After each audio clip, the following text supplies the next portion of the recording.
Spinoza, avec sa perspicacité caractéristique, ne croyait pas au hasard dans ses silences textuels. Il comprenait que ce que les textes taisent peut être tout aussi révélateur que ce qu'ils disent. L'omission délibérée des années de formation de Jésus suggère que quelque chose dans cette période ne correspondait pas à la narrative que les évangélistes voulaient construire. Quelque chose dans l'éducation réelle de Jésus, dans ses influences intellectuelles et spirituelles, aurait compromis l'affirmation de sa singularité absolue et de son origine purement divine. Alors, que savons-nous réellement de ces années perdues? En combinant l'analyse critique des textes disponibles, les découvertes archéologiques du XXe siècle, particulièrement les manuscrits de la Mer Morte et les traditions préservées dans des textes apocryphes, nous pouvons reconstruire un portrait très différent du Jésus historique, un portrait que l'Église institutionnelle préfère garder dans l'ombre. La première piste cruciale vient de l'analyse du baptême de Jésus par Jean-Baptiste. Qui était Jean? Les évangiles le présentent comme un prédicateur apocalyptique, vivant dans le désert, pratiquant un baptême de repentance pour le pardon des péchés. Mais cette description superficielle cache une réalité historique beaucoup plus significative.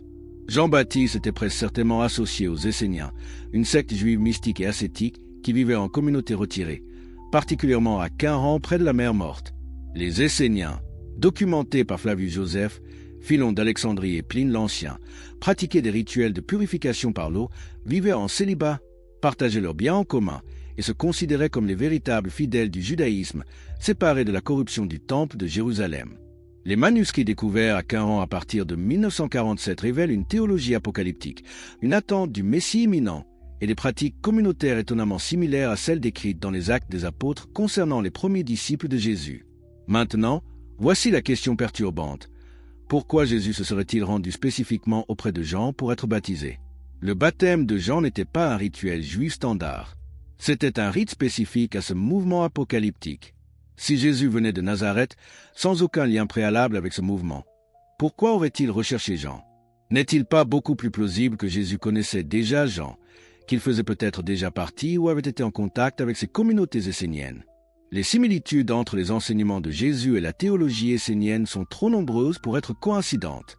L'emphase sur la pauvreté volontaire, le partage des biens, la critique virulente du sacerdoce de Jérusalem, la pratique de repas communautaires rituels, l'attente apocalyptique du royaume de Dieu imminent, l'idée d'une nouvelle alliance, tous ces éléments étaient centraux à la pensée essénienne avant même la naissance de Jésus. La communauté primitive de Jérusalem décrite dans les Actes, où les croyants mettaient tout en commun et où nul ne considérait rien de ce qu'il possédait comme étant à lui, reproduit exactement le mode de vie essénien. Mais l'hypothèse essénienne n'est que le début de l'histoire. Des traditions persistantes, préservées dans des textes apocryphes et dans des sources orientales, suggèrent quelque chose de beaucoup plus radical. Que Jésus aurait pu voyager vers l'Orient pendant ces années perdues, étudiant les philosophies et les pratiques spirituelles de l'Inde et peut-être même du Tibet. Avant de rejeter cette idée comme pure fantaisie, considérons les faits historiques. Le 1er siècle était une période d'intenses échanges culturels et commerciaux entre l'Empire romain et l'Orient. Les routes de la soie étaient bien établies. Des communautés juives existaient en Perse, en Afghanistan et même en Inde. L'existence de Jésus en Inde ne nécessiterait pas de miracle, juste la volonté de voyager et d'apprendre. Les traditions orales préservées au Ladakh, au Tibet et au Cachemire parlent d'un sage appelé Issa qui serait venu d'Israël, aurait étudié dans les monastères bouddhistes et hindous pendant des années, puis serait retourné dans sa terre natale pour enseigner. Le document le plus connu relatant ces traditions est la vie d'Issa découvert par le voyageur russe Nicolas Notovitch à la fin du XIXe siècle dans le monastère de Emi au Ladakh. Bien que l'authenticité de ce document soit contestée, l'existence de traditions orales similaires dans différentes régions d'Asie centrale suggère qu'elles ne peuvent être entièrement inventées. Ce qui rend cette hypothèse intrigante n'est pas tant les preuves documentaires directes, qui sont effectivement fragiles, mais les parallèles remarquables entre certains enseignements de Jésus et les philosophies orientales. La similitude entre le sermon sur la montagne et les enseignements bouddhistes sur la compassion et la non-violence est frappante. L'idée que le royaume de Dieu est au-dedans de vous résonne profondément avec le concept hindou de l'Atman, le soi divin intérieur. L'enseignement de Jésus sur le détachement des biens matériels, sur l'illusion du monde, sur l'importance de la transformation intérieure plutôt que des rituels externes, tous ces thèmes trouvent des échos puissants dans les traditions spirituelles orientales. Comparez, par exemple, l'enseignement de Jésus « Ne vous amassez pas des trésors sur la terre, où la teigne et la rouille détruisent » avec les enseignements bouddhistes sur l'impermanence et le détachement, ou son affirmation « Heureux les pauvres en esprit » avec le concept bouddhiste de la vacuité de l'ego. Ces parallèles sont-ils purement coïncidentaux ou suggèrent-ils une influence réelle? Spinoza n'avait pas accès aux informations sur les traditions orientales que nous possédons aujourd'hui, mais son principe méthodologique demeure crucial. Si les évangélistes ont délibérément omis les années de formation de Jésus, c'est parce que révéler ses véritables influences et ses études aurait compromis la narrative de son origine purement divine et de sa révélation unique. Si Jésus avait étudié avec des maîtres humains, qu'ils soient esséniens, pharisiens, progressistes ou même des sages orientaux, cela ferait de lui un homme brillant qui avait synthétisé différentes traditions de sagesse, pas le réceptacle exclusif d'une révélation divine sans précédent. Et c'est précisément ce que les constructeurs de l'orthodoxie chrétienne ne pouvaient pas admettre. Pour que Jésus serve de fondation unique à une religion institutionnelle revendiquant le monopole de la vérité salvifique, il devait être absolument singulier, sans précédent, sans influence humaine significative. Sa sagesse devait venir directement de sa nature divine, pas d'un apprentissage humain. Mais réfléchissez à l'absurdité théologique de cette position. L'Église affirme que Jésus était pleinement humain et pleinement divin. Si c'était vrai qu'il était pleinement humain, alors il devait apprendre comme tous les humains l'apprennent, par l'étude, l'expérience, la maturation. Luc lui-même dit que Jésus croissait en sagesse, en stature et en grâce, devant Dieu et devant les hommes.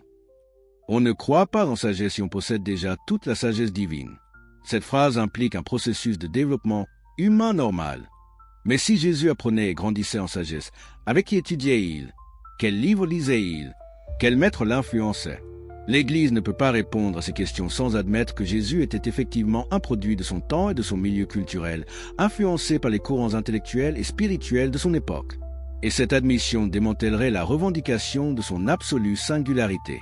Les années perdues de Jésus sont perdues parce que les connaître révéleraient un homme qui cherchait, qui questionnait, qui apprenait, qui synthétisait différentes traditions de sagesse pour créer son propre enseignement prophétique unique. Cela ferait de lui un génie religieux humain, comparable peut-être à Bouddha, à Socrate, à Lao Tse, mais pas le Dieu incarné descendu des cieux avec une révélation complètement nouvelle et sans précédent. Troisième secret, les miracles comme construction narrative et phénomènes naturels. Arrivons maintenant au troisième secret, celui qui touche au cœur même de la foi populaire, la véritable nature des soi-disant miracles de Jésus. Pour des millions de croyants, les miracles sont la preuve ultime de la divinité de Jésus.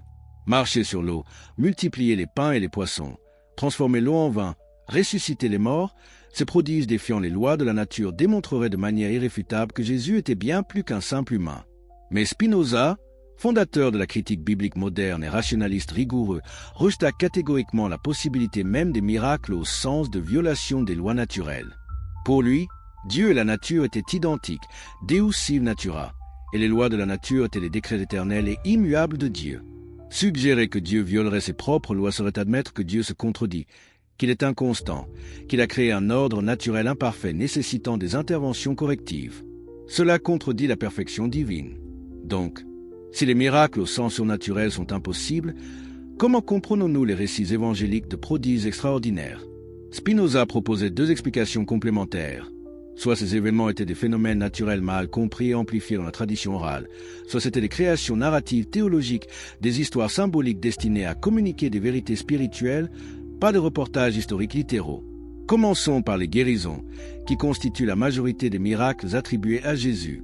Les évangiles rapportent que Jésus guérissait les aveugles, les paralytiques, les lépreux et ceux possédés par des démons. Aujourd'hui, avec notre compréhension de la médecine psychosomatique, du pouvoir de l'effet placebo et de l'influence de l'état mental sur la santé physique, ces guérisons deviennent beaucoup moins mystérieuses. De nombreuses maladies mentionnées dans les évangiles étaient probablement psychosomatiques ou psychologiques. La possession démoniaque que nous reconnaissons aujourd'hui comme des troubles mentaux ou neurologiques, la paralysie hystérique, où quelqu'un est physiquement capable de marcher mais psychologiquement bloqué, peut être guéri par un choc émotionnel ou par la suggestion puissante d'une figure d'autorité. La cécité psychosomatique peut être réversible.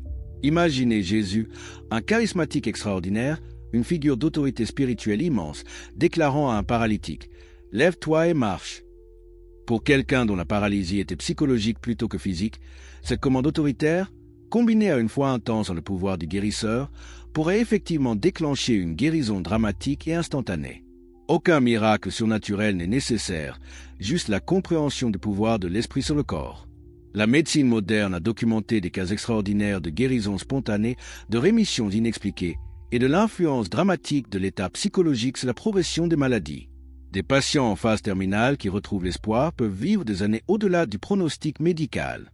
Des personnes sous hypnose peuvent contrôler des fonctions physiologiques normalement involontaires. Le pouvoir de la suggestion et de la croyance sur le corps humain est immense et encore imparfaitement compris. Jésus, vivant dans une culture où la foi en le pouvoir divin de guérison était intense, où l'attribution des maladies à des forces spirituelles était universelle, aurait pu effectivement provoquer des guérisons remarquables sans violer aucune loi naturelle. Sa réputation seule, sa présence charismatique, la foi intense qu'il inspirait, tous ces facteurs créaient les conditions psychologiques optimales pour des guérisons qui sembleraient miraculeuses aux témoins, mais qui relèveraient en réalité de processus naturels, même si extraordinaires. Mais qu'en est-il des miracles de la nature, ce qui semble défier toute explication psychosomatique, la multiplication des pains et des poissons, la transformation de l'eau en vin, la marche sur l'eau? Comment Spinoza expliquait-il ces récits? Sa réponse était audacieuse. Ces récits ne sont pas des reportages historiques, mais des créations théologiques, des midrashim, pour utiliser le terme juif désignant des récits symboliques construits pour communiquer des vérités religieuses. Chacun de ces miracles de la nature fait écho à des récits de l'Ancien Testament, et la fonction est d'établir Jésus comme le nouveau Moïse, le prophète eschatologique attendu. Prenons la multiplication des pains. Ce miracle fait directement écho à Moïse faisant tomber la manne du ciel dans le désert. L'évangile de Jean le rend explicite quand la foule dit « Nos pères ont mangé la manne dans le désert ». Le récit de la multiplication n'est pas destiné à être un compte-rendu factuel d'une violation des lois de conservation de la matière, mais une affirmation théologique. Comme Moïse a nourri le peuple dans le désert, Jésus, le nouveau Moïse, nourrit le nouveau peuple de Dieu. La transformation de l'eau en vin aux noces de Cana, absente des 3 premiers évangiles et apparaissant uniquement dans Jean, le plus théologique, est clairement symbolique. Le vin nouveau supérieur remplaçant l'eau des purifications juives représente la nouvelle alliance remplaçant l'ancienne. C'est une déclaration théologique sous forme narrative, pas un reportage d'un événement chimique impossible. La marche sur l'eau fait écho au récit de Dieu maîtrisant les eaux chaotiques de la création et au passage de la mer Rouge. C'est une affirmation symbolique de la maîtrise de Jésus sur les forces du chaos, pas une description littérale d'une violation de la gravité et de la flottabilité. Mais voici où l'analyse de Spinoza devient vraiment troublante pour les défenseurs de la littéralité biblique. Si vous examinez attentivement les évangiles dans leur ordre chronologique de composition, vous découvrez quelque chose d'extraordinaire. Les miracles deviennent de plus en plus spectaculaires et surnaturels au fur et à mesure que vous avancez dans le temps. Marc, le premier évangile écrit vers 70 après Jésus-Christ, contient relativement peu de miracles et ceux qu'il rapporte sont généralement des guérisons qui pourraient avoir des explications naturelles. Il n'y a pas de naissance virginale, pas d'étoiles guidant des mages, pas de récit détaillé post-résurrection. Le texte original se terminant abruptement avec un tombeau vide et des femmes effrayées. Matthieu et Luc, écrits 10 à 20 ans plus tard, ajoutent la naissance virginale, mais avec des détails incompatibles entre eux, suggérant qu'ils créent indépendamment des récits théologiques pour expliquer l'origine spéciale de Jésus. Jean, écrit probablement dans les années 90 au début du IIe siècle, est saturé de miracles spectaculaires et de longs discours théologiques. Jésus transforme l'eau en vin, guérit un homme aveugle de naissance en appliquant de la boue sur ses yeux, ressuscite Lazare qui est mort depuis 4 jours et dont le corps se décompose déjà. Cette escalade miraculeuse au fil du temps révèle un pattern clair. Embellissement narratif. Plus les évangiles sont éloignés temporellement des événements qu'ils rapportent, plus les témoins oculaires ont disparu, plus les miracles deviennent extraordinaires. C'est exactement ce qu'on attendrait si ces récits étaient des légendes en développement, pas de reportages historiques fiables. Les historiens reconnaissent ce phénomène dans d'autres contextes. Les biographies d'Alexandre, le grand écrit des siècles après sa mort, sont pleines de prodiges et de présages surnaturels, absents des sources contemporaines. Les vies des saints médiévaux sont remplies de miracles extraordinaires sans documentation historique vérifiable. Le pattern est universel. Plus on s'éloigne temporellement de l'événement, plus la légende surpasse l'histoire. Cela signifie-t-il que Jésus n'a accompli aucun acte extraordinaire? Pas nécessairement. Il est tout à fait plausible, et même historiquement probable, que Jésus était un guérisseur charismatique dont les succès thérapeutiques, bien que naturels, étaient remarquables et attiraient les foules. Mais entre un guérisseur dont les succès s'expliquent par des mécanismes psychosomatiques naturels et un thaumaturge violant les lois de la physique, il y a un gouffre immense. Ce que Spinoza nous invite à reconnaître, c'est que notre attachement émotionnel au miracle surnaturel révèle quelque chose d'important sur la psychologie humaine. Nous voulons des signes spectaculaires, des interventions divines dramatiques qui suspendent l'ordre naturel. Pourquoi? Parce que cela nous rassure que nous sommes spéciaux, que l'univers s'intéresse personnellement à nous, que les lois impersonnelles de la nature peuvent être contournées en notre faveur. Mais cette attitude infantile nous empêche d'apprécier le véritable prodige, l'ordre naturel lui-même. Les lois de la nature, dans leur régularité mathématique élégante, dans leur cohérence universelle, dans leur capacité à produire la complexité extraordinaire de la vie et de la conscience à partir de règles simples, voilà le vrai miracle. Dieu, ou la nature, n'a pas besoin de violer ses propres lois pour nous impressionner. L'existence même de ces lois, et notre capacité à les comprendre, est infiniment plus impressionnante que n'importe quelle violation surnaturelle. Et voici la question finale, la plus troublante. Si la foi chrétienne repose essentiellement sur la croyance en des événements surnaturels qui n'ont probablement jamais eu lieu littéralement, que reste-t-il? Cette question terrifiait les contemporains de Spinoza et elle continue de troubler les croyants aujourd'hui. Mais peut-être que la terreur vient d'une mauvaise compréhension. Si nous abandonnons la littéralité des miracles, nous ne perdons pas nécessairement la valeur spirituelle et éthique des enseignements de Jésus. Son message d'amour radical, de justice sociale, de transformation intérieure, de résistance non violente à l'oppression. Ce message demeure puissant et pertinent que les eaux se soient littéralement transformées en vin ou non. En fait, libéré du fardeau de défendre l'indéfendable, de croire à des violations impossibles des lois naturelles, l'enseignement de Jésus peut briller avec une clarté nouvelle. Mais cette réévaluation nécessite une maturité spirituelle que les institutions religieuses jugent souvent dangereuse. Il est tellement plus facile de contrôler des masses qui croient passivement à des récits miraculeux que d'encourager une spiritualité mature qui trouve le divin dans l'ordre naturel et qui évalue les enseignements par leur sagesse éthique plutôt que par les prodiges surnaturels qui les accompagneraient. Les historiens et les exégètes critiques savent tout cela. Ils reconnaissent que les récits de miracles évangéliques sont des constructions théologiques tardives, que la stratification littéraire révèle un développement légendaire, que les parallèles avec d'autres littératures religieuses de l'époque montrent des patterns narratifs communs de légitimation religieuse. Mais combien de prêtres partagent ces connaissances avec leurs paroissiens? Combien de pasteurs enseignent de la chair ce qu'ils ont appris au séminaire sur la critique biblique? Le fossé entre le savoir académique et la croyance populaire demeure immense, maintenu délibérément par des institutions qui craignent que la vérité historique ne déstabilise la foi. Mais est-ce vraiment rendre service aux croyants que de les maintenir dans une ignorance infantile? Ou est-ce une forme de paternalisme condescendant qui les prive de la possibilité d'une foi adulte, informée et intégrant honnêtement les découvertes de la recherche historique et scientifique? Nous voici arrivés au quatrième secret que Spinoza a révélé, et celui-ci est peut-être le plus dévastateur pour la légitimité même du christianisme institutionnel. Alors que nous avons exploré comment Jésus n'a jamais affirmé être Dieu au sens dogmatique, comment ces années perdues révèlent des influences multiples soigneusement occultées, et comment les miracles sont des constructions narratives plutôt que des événements surnaturels, nous arrivons maintenant à une question encore plus fondamentale. Jésus a-t-il jamais eu l'intention de fonder une nouvelle religion? La réponse, basée sur une analyse historique rigoureuse que Spinoza fut parmi les premiers à articuler clairement, est un retentissant non. Jésus de Nazareth était un réformateur juif, un prophète apocalyptique travaillant à l'intérieur de sa propre tradition religieuse, pas le fondateur d'une institution ecclésiastique séparée avec ses propres dogmes, hiérarchies et rituels. Cette réalité historique, une fois pleinement comprise, fait s'effondrer toute la structure de légitimité sur laquelle repose l'Église chrétienne. Mais comment pouvons-nous être si certains que Jésus ne voulait pas créer une nouvelle religion? Les preuves sont écrasantes et elles se trouvent ironiquement dans les textes mêmes que l'Église tient pour sacrés. Examinons d'abord les paroles de Jésus telles que rapportées dans l'Évangile de Matthieu, chapitre 5, verset 17. « Ne pensez pas que je sois venu pour abolir la loi ou les prophètes. Je suis venu non pour abolir, mais pour accomplir. » C'est une affirmation explicite de continuité avec le judaïsme, pas de rupture. Jésus observait le sabbat, bien qu'il le fît d'une manière qui scandalisait les autorités religieuses rigides. Il fréquentait les synagogues où il enseignait régulièrement. Il célébrait les fêtes juives, particulièrement la Pâque, dont le dernier repas avec ses disciples était une célébration. Il citait constamment les écritures hébraïques comme autorité suprême. Il portait les fronces rituelles prescrites par la loi mosaïque. Il se rendait au temple de Jérusalem. Tous ses disciples originaux étaient juifs. Toute son activité publique se déroulait dans le contexte du judaïsme palestinien du 1er siècle. Mais plus révélateur encore ce que Jésus ne faisait pas. Il n'a jamais organisé une structure ecclésiastique séparée. Il n'a jamais établi de hiérarchie sacerdotale distincte de celle du judaïsme. Il n'a jamais créé de nouveaux rituels qui remplaceraient ceux du temple. Il n'a jamais écrit de textes sacrés pour une nouvelle religion. Il n'a jamais déclaré que ses disciples devaient se séparer du peuple juif ou abandonner les pratiques juives.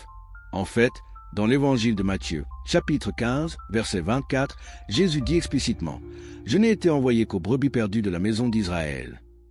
Cette dernière citation est extraordinairement révélatrice. Si Jésus avait l'intention de fonder une religion universelle pour toute l'humanité, comme le christianisme le prétend, pourquoi limiterait-il explicitement sa mission au peuple juif? L'universalisme qui caractérise le christianisme ultérieur n'était manifestement pas dans l'esprit de Jésus lui-même. C'était un développement postérieur, principalement l'œuvre d'un homme qui n'avait jamais rencontré Jésus de son vivant. Cet homme était Paul de Tarse, et c'est ici que l'histoire devient vraiment troublante pour quiconque croit que le christianisme représente fidèlement l'enseignement de Jésus. Paul, un juif pharisien qui persécutait initialement les disciples de Jésus, eut une vision plusieurs années après la crucifixion. Cette expérience mystique le transforma en apôtre, mais d'un genre très particulier. Un apôtre qui n'avait jamais entendu Jésus prêcher, jamais assisté à ses enseignements, jamais marché avec lui en Galilée. Paul a admis lui-même qu'il n'avait pas reçu son évangile des disciples qui avaient connu Jésus, mais par révélation directe. Dans l'Épître aux Galates, chapitre 1, versets 11 à 12, il écrit « L'évangile qui a été annoncé par moi n'est pas de l'homme, car je ne l'ai ni reçu ni appris d'un homme, mais par une révélation de Jésus-Christ. » C'est une affirmation extraordinaire. Paul revendiquait une autorité indépendante des témoins oculaires qui avaient réellement connu Jésus. Et qu'enseignait cet évangile paulinien? Quelque chose de radicalement différent de ce que Jésus lui-même avait prêché. Là où Jésus enseignait l'observance de la loi juive, Paul la déclarait obsolète pour les croyants. Là où Jésus limitait sa mission à Israël, Paul l'étendait aux gentils. Là où Jésus prêchait le royaume de Dieu imminent, Paul développait une théologie complexe de l'expiation par le sang du Christ. Là où Jésus enseignait une vie de justice et d'amour, Paul enseignait la justification par la foi seule. La transformation la plus dramatique opérée par Paul fut de faire de Jésus l'objet de la foi plutôt que le modèle de la foi. Jésus avait prêché sur le royaume de Dieu. Paul prêchait Jésus comme Seigneur et Sauveur divin. Jésus avait appelé à une transformation éthique et spirituelle. Paul créa une religion de salut basée sur la foi en la mort et résurrection de Jésus comme sacrifice expiatoire. Spinoza, avec sa perspicacité habituelle, reconnut cette discontinuité fondamentale. Il comprit que le christianisme tel qu'il s'était développé était essentiellement une création paulinienne, pas une continuation fidèle de l'enseignement de Jésus. Paul avait transformé un mouvement de réforme juive en une nouvelle religion. Et dans ce processus, le Jésus historique fut perdu, remplacé par le Christ théologique. Mais qu'en est-il des disciples originaux, ceux qui avaient marché avec Jésus, entendu ses enseignements directement? Quelle était leur compréhension? Les actes des apôtres et les épîtres de Paul lui-même révèlent des tensions profondes entre Paul et les dirigeants de l'église de Jérusalem, particulièrement Jacques, le frère de Jésus, et Pierre.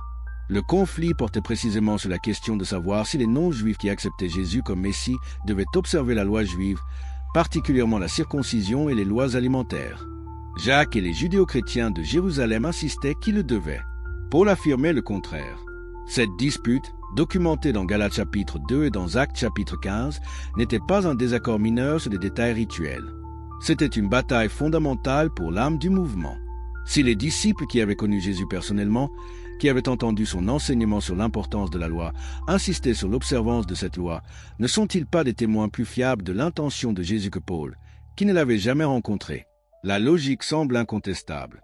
Pourtant, c'est la position de Paul qui triompha, pas celle de Jacques et des judéo-chrétiens. Comment cela s'est-il produit? Par un accident de l'histoire. La guerre juive contre Rome, qui commença en 66 après Jésus-Christ et culmina dans la destruction de Jérusalem et du Temple en 70, anéantit la communauté judéo-chrétienne de Jérusalem. Les dirigeants qui avaient connu Jésus moururent ou furent dispersés. Leur influence s'évanouit. Pendant ce temps, les églises gentiles que Paul avait fondées dans l'Empire romain continuaient à croître. Lorsque la poussière se déposa, le christianisme paulinien avait gagné simplement parce que le christianisme de Jacques n'existait plus. Les descendants spirituels de ces judéo-chrétiens originaux, connus sous le nom de Nazoréens ou Ébionites, continuèrent d'exister pendant plusieurs siècles, vivant principalement en Syrie et en Transjordanie. Ils observaient la loi juive, considéraient Jésus comme le Messie mais pas comme Dieu, et rejetaient les épîtres de Paul comme déformation de l'enseignement authentique de Jésus. Mais ils furent progressivement marginalisés et condamnés comme hérétiques par l'Église gentille en expansion, jusqu'à leur extinction finale au 5e siècle. L'histoire, comme on dit, est écrite par les vainqueurs. Le christianisme paulinien vainquit, et par conséquent, c'est sa version de l'histoire qui devint orthodoxie. Mais la victoire dans les luttes de pouvoir ecclésiastique ne prouve pas la fidélité historique. Le fait brutal est que ceux qui connaissaient Jésus le mieux furent écrasés et réduits au silence, leur voix perdue sauf dans les condamnations de ceux qui les avaient vaincus. Réfléchissez à l'ironie tragique de cette situation. Le Jésus qui critiquait férocement les autorités religieuses de son temps, qui dénonçait l'hypocrisie des scribes et des pharisiens, qui renversait les tables des changeurs d'argent dans le temple, ce Jésus devint la figure de proue d'une institution ecclésiastique encore plus hiérarchique, encore plus riche, encore plus corrompue par le pouvoir que tout ce qu'il avait combattu. Le Jésus qui enseignait le détachement des biens matériels devint le nom sous lequel l'Église catholique accumula des richesses inimaginables. Le Jésus qui prêchait l'humilité et le service devint le nom sous lequel des papes se paraient de titres grandioses et de couronnes dorées. Le Jésus qui disait que son royaume n'était pas de ce monde devint la justification de théocraties temporelles et de croisades sanglantes. Comment cette transformation grotesque fut-elle possible? Précisément parce que le christianisme ne fut pas fondé par Jésus mais construit au nom de Jésus par des hommes poursuivant leur propre agenda de pouvoir et de contrôle. Une fois que vous comprenez que Jésus lui-même n'a jamais voulu créer cette institution, que son message authentique de transformation spirituelle et de justice sociale fut détourné et domestiqué par une structure de pouvoir hiérarchique, alors toute la prétention de l'Église à parler avec son autorité s'effondre. Spinoza comprit cela avec une clarté dévastatrice. Il vit que l'Église institutionnelle n'était pas la gardienne de l'enseignement de Jésus, mais sa trahison. Les autorités religieuses qu'il critiquait dans son temps étaient les héritières spirituelles, non de Jésus, mais de ceux que Jésus avait condamnés. C'est précisément cette reconnaissance qui fit de Spinoza un hérétique si dangereux qu'il devait être non seulement réfuté mais anathématisé, ses livres brûlés, son nom devenu malédiction. Mais passons maintenant au 5e secret, qui concerne le processus même par lequel les textes du Nouveau Testament furent sélectionnés, modifiés et canonisés. Car si Jésus n'a pas fondé le christianisme, comment les textes censés contenir ces enseignements furent-ils assemblés? Et peut-on leur faire confiance pour représenter fidèlement ce qu'ils disaient et faisaient réellement? La formation du canon du Nouveau Testament fut un processus long, chaotique et profondément politique qui s'étendit sur plusieurs siècles. Les 4 évangiles que nous connaissons aujourd'hui, ceux de Matthieu, Marc, Luc et Jean, ne furent pas les seuls textes circulant dans les premières communautés chrétiennes. Il existait littéralement des dizaines d'autres évangiles, d'actes des apôtres, d'épîtres et d'apocalypses, tous prétendant contenir les enseignements authentiques de Jésus ou de ses apôtres. Comment fut déterminé quels textes étaient authentiques et lesquels ne l'étaient pas? Les critères officiellement énoncés semblent raisonnables. Origine apostolique, c'est-à-dire écrit par un apôtre ou un proche collaborateur, conformité à la foi orthodoxe et acceptation universelle par les églises. Mais en pratique, le processus fut beaucoup plus arbitraire et influencé par les considérations de pouvoir politique et théologique. Considérez l'évangile de Thomas, découvert parmi les manuscrits de Nag Hammadi en 1945. Ce texte contient 114 paroles attribuées à Jésus, dont beaucoup ont des parallèles dans les évangiles canoniques, mais d'autres sont uniques. Beaucoup d'érudits pensent qu'une partie de ce matériel pourrait être aussi ancien, voire plus ancien, que les évangiles canoniques. Pourtant, il fut exclu du canon. Pourquoi?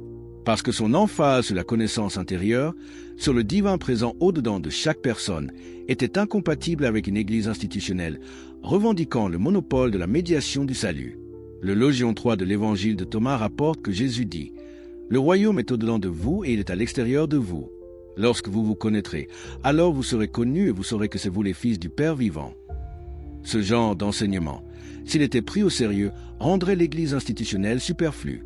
L'évangile de Marie, autre texte exclu, présente Marie de Magdala comme le disciple principal à qui Jésus révéla des enseignements spéciaux que les autres disciples ne comprenaient pas.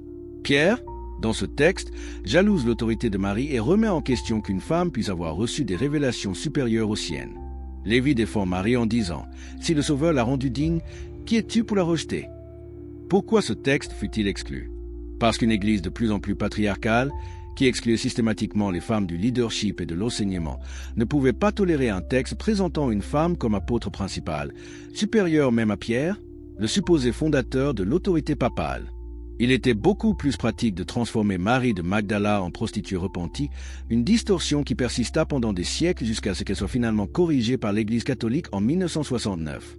Le processus de sélection canonique, loin d'être une découverte guidée par l'Esprit Saint de quel texte était véritablement inspiré, fut une décision politique prise par des évêques ayant des agendas théologiques et institutionnels spécifiques. Les textes qui soutenaient ces agendas furent canonisés. Ceux qui les contestaient furent rejetés comme apocryphes ou hérétiques. Mais le problème va encore plus profond. Même les textes qui furent finalement canonisés ne nous sont pas parvenus intacts. Nous ne possédons pas les manuscrits originaux d'aucun livre du Nouveau Testament. Ce que nous avons, ce sont des copies de copies de copies, les plus anciennes datant de siècles après les originaux. Et ces copies contiennent des centaines de milliers de variations textuelles. Le théologien John Mill, déjà en 1707, avait identifié 30 000 variantes dans les manuscrits grecs du Nouveau Testament. Des études plus récentes estiment qu'il y a entre 200 000 et 400 000 variantes textuelles. Cela signifie que dans notre collection de manuscrits, il y a plus de variations que de mots dans le Nouveau Testament lui-même. La plupart de ces variations sont mineures, erreurs orthographiques, inversions de mots, différences grammaticales qui n'affectent pas le sens. Mais certaines sont significatives. Le texte de la femme adultère dans Jean chapitre 8, l'histoire où Jésus dit que celui qui est sans péché jette la première pierre, n'apparaît dans aucun des manuscrits les plus anciens. Ce fut une addition ultérieure. Le récit de l'ange qui apparaît à Jésus dans le jardin de Gethsémani et de sa sueur devenant comme des gouttes de sang dans Luc chapitre 22, versets 43 et 44, est absent de nombreux manuscrits anciens importants. Plus troublant encore, la conclusion de l'évangile de Marc, du verset 9 au verset 20 du chapitre 16, n'apparaît pas dans les manuscrits les plus anciens et les plus fiables. Le texte original de Marc se terminait apparemment avec des femmes trouvant le tombeau vide et fuyant dans la peur, sans apparition de résurrection. La fin plus longue, avec ses apparitions post-résurrection et la commission de prêcher l'évangile à toute créature, fut ajoutée plus tard pour harmoniser Marc avec les autres évangiles. Ce ne sont pas des détails triviaux. Ce sont des exemples de la manière dont les textes furent activement modifiés par les scribes pour soutenir des positions théologiques spécifiques. Et si nous pouvons identifier ces modifications maintenant par comparaison de manuscrits, combien d'autres changements furent faits si tôt qu'ils n'apparaissent dans aucun manuscrit survivant? Un des exemples les plus flagrants d'interpolation théologique se trouve dans 1 Jean, chapitre 5, verset 7, connu sous le nom de Comma Johanneum. Les anciennes traductions latines contenaient « Car il y en a 3 qui rendent témoignage dans le ciel, le Père, la Parole et le Saint-Esprit, et ces 3 sont un. » Ce texte, seule référence explicite à la Trinité dans toute la Bible, n'apparaît dans aucun manuscrit grec avant le XVe siècle. C'était une addition théologique insérée pour soutenir la doctrine trinitaire. Les traductions modernes critiques l'ont enlevé, mais pendant des siècles, il fut utilisé comme preuve biblique de la Trinité. Spinoza fut parmi les premiers à appliquer une analyse critique textuelle rigoureuse à la Bible, notant les contradictions, les anachronismes et les preuves de multiples auteurs et d'éditions ultérieures. Son approche fut révolutionnaire et scandaleuse pour son temps, mais elle a été complètement validée par l'érudition biblique moderne. Les implications sont dévastatrices pour toute doctrine d'inhérence biblique ou d'inspiration littérale. Si les textes bibliques furent activement modifiés au fil des siècles, si des passages entiers furent ajoutés ou supprimés pour soutenir des positions théologiques, si nous ne pouvons même pas être certains de ce que disaient les textes originaux, comment pouvons-nous fonder des dogmes absolus sur eux? L'Église institutionnelle le sait. Les érudits bibliques, même ceux travaillant au sein d'institutions religieuses conservatrices, reconnaissent ces réalités. Mais cette information demeure largement confinée aux cercles académiques. Les fidèles dans les bancs continuent de croire qu'ils lisent la parole de Dieu inaltérée et parfaitement préservée, ignorant les siècles de modifications textuelles et de décisions éditoriales humaines qui ont façonné les textes qu'ils tiennent pour sacrés. N'est-ce pas une forme de tromperie de maintenir délibérément les croyants dans l'ignorance de ces faits? N'est-ce pas précisément le genre d'obscurcissement de la vérité que Jésus lui-même aurait condamné? Quand il disait aux autorités religieuses de son temps « Vous fermez le royaume des cieux devant les hommes », pourrait-il tout aussi bien parler aux autorités ecclésiastiques qui cachent aux fidèles les découvertes de l'érudition biblique critique? Maintenant, approchons-nous du 6e secret, peut-être le plus philosophiquement profond de tous, la distinction entre conscience divine et divini personnelle, entre expérience d'union mystique et identité ontologique avec Dieu.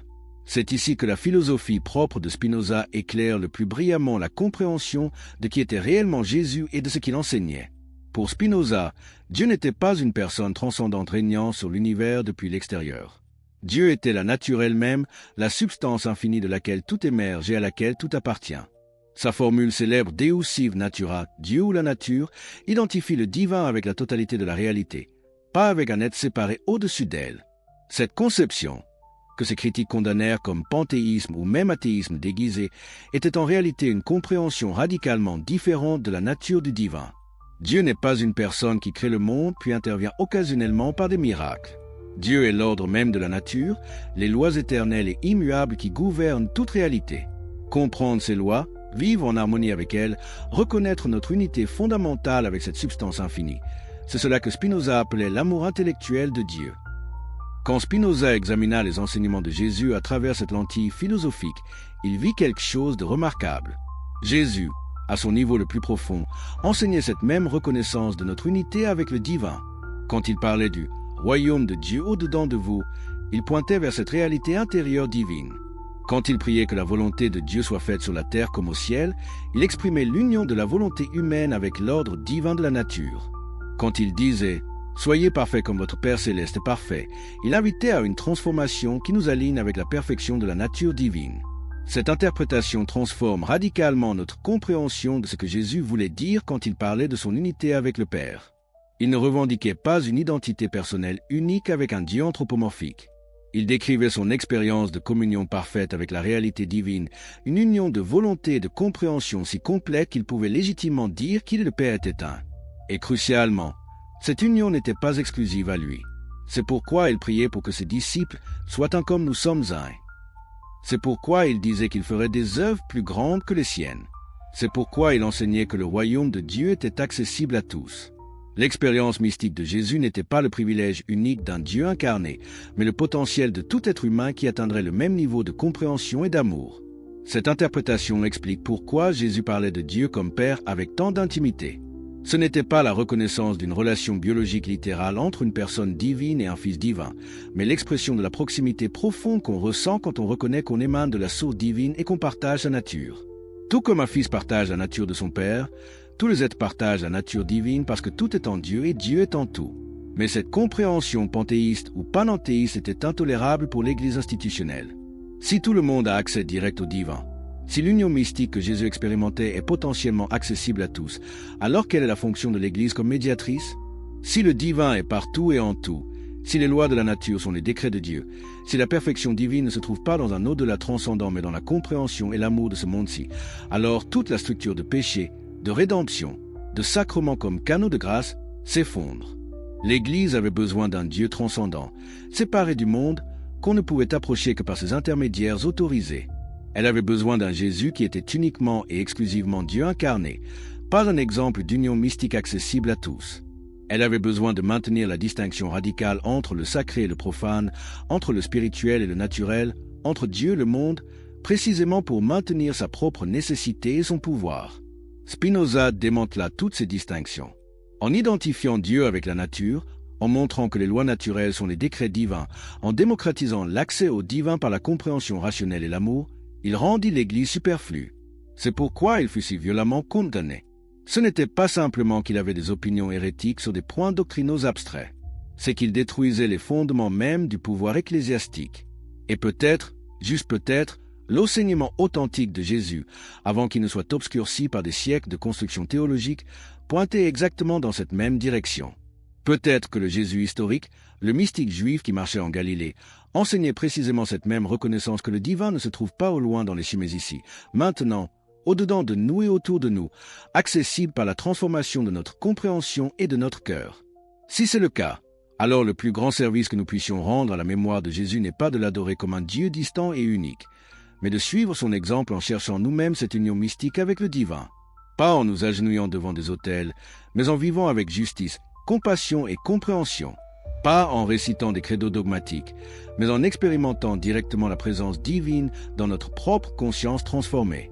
C'est la spiritualité mature que Spinoza proposait, une spiritualité qui honore Jésus non en le plaçant sur un piédestal inaccessible, mais en marchant sur le chemin qu'il a ouvert. Une spiritualité qui trouve Dieu non dans des miracles surnaturels, mais dans l'ordre merveilleux de la nature. Une spiritualité qui cherche le salut non dans des rituels magiques, mais dans la transformation éthique et intellectuelle de notre être. Les historiens et les théologiens savent que cette interprétation est philosophiquement cohérente et historiquement plausible. Mais elle demeure rarement articulée clairement dans les contextes religieux institutionnels parce qu'elle remet en question trop radicalement les structures de pouvoir et les certitudes confortables. Il est tellement plus facile de maintenir les masses dans une dépendance spirituelle infantile, adorant un Dieu lointain à travers la médiation d'une hiérarchie sacerdotale, que de les inviter à la maturité spirituelle de découvrir le divin par eux-mêmes.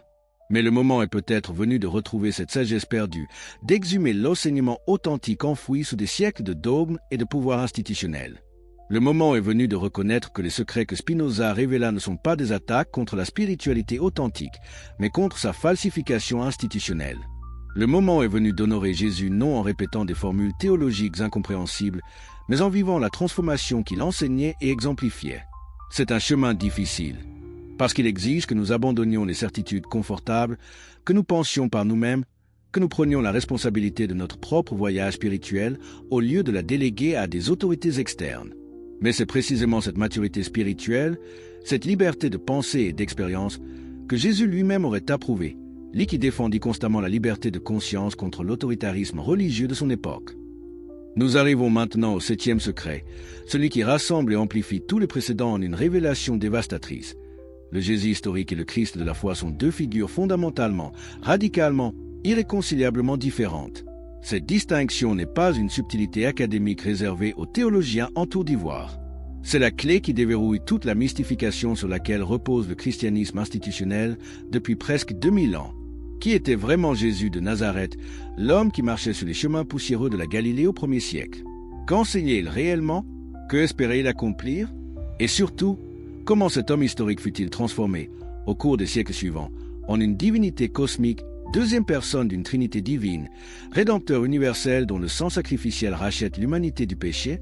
Spinoza fut parmi les premiers à articuler clairement cette distinction cruciale, et c'est précisément cette clarté qui lui valut les condamnations les plus virulentes.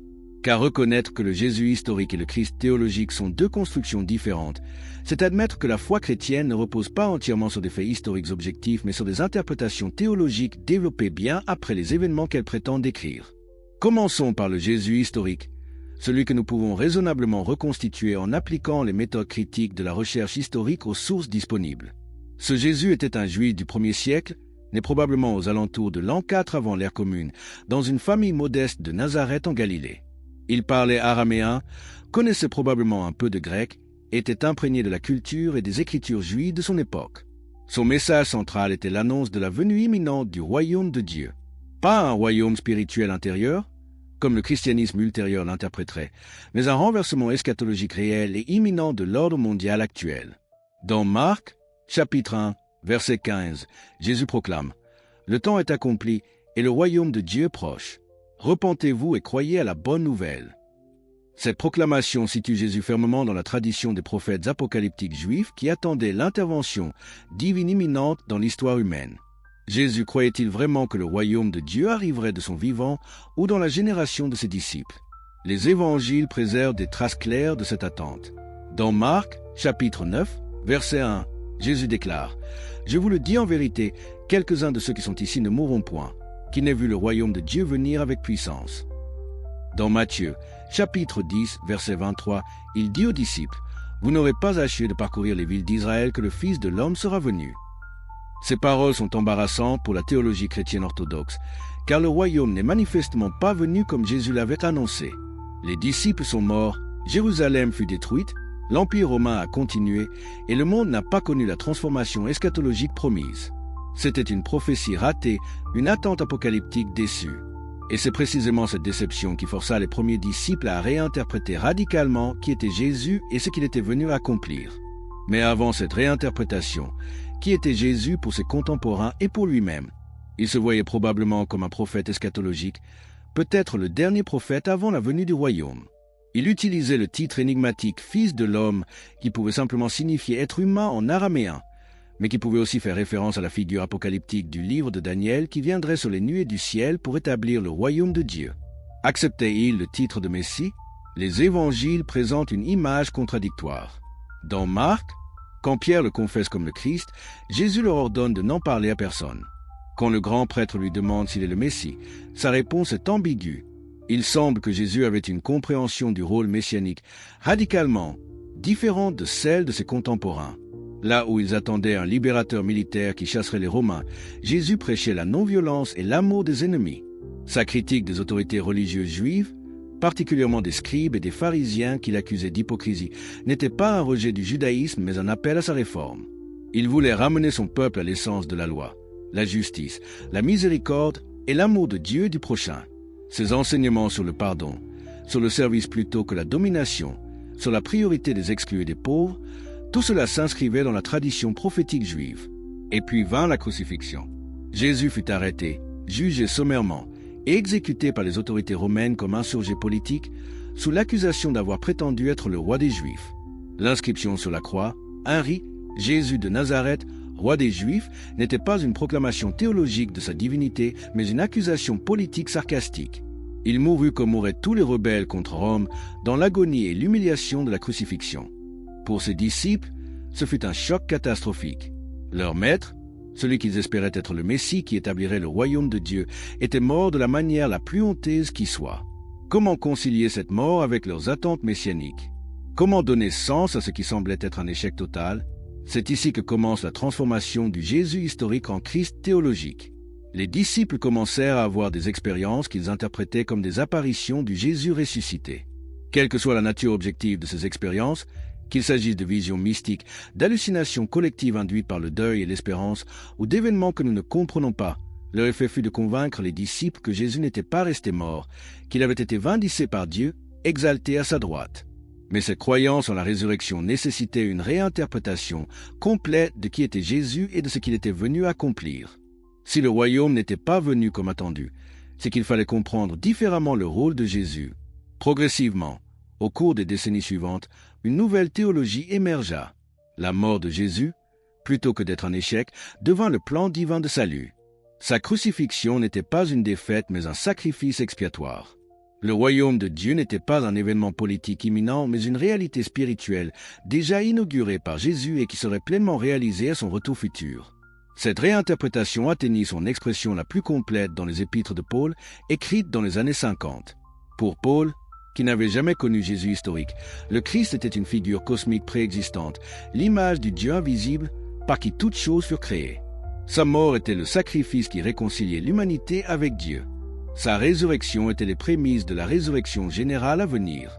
Comparez ce Christ paulinien avec le Jésus des paroles les plus anciennes préservées dans les évangiles. Jésus enseignait en paraboles simples sur le royaume de Dieu. Paul développa une théologie complexe de justification par la foi, de la loi versus la grâce, du corps du Christ comme Église universelle.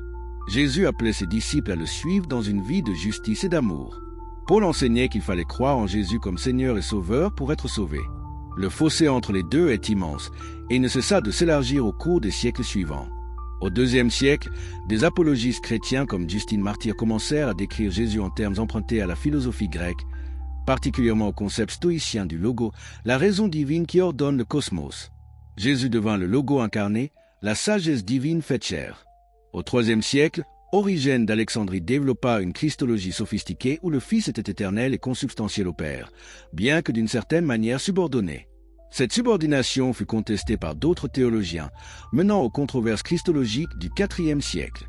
Et puis vint Constantin et le concile de Nicée en 325. Pour la première fois, le pouvoir impérial romain intervint directement dans la définition de la doctrine chrétienne.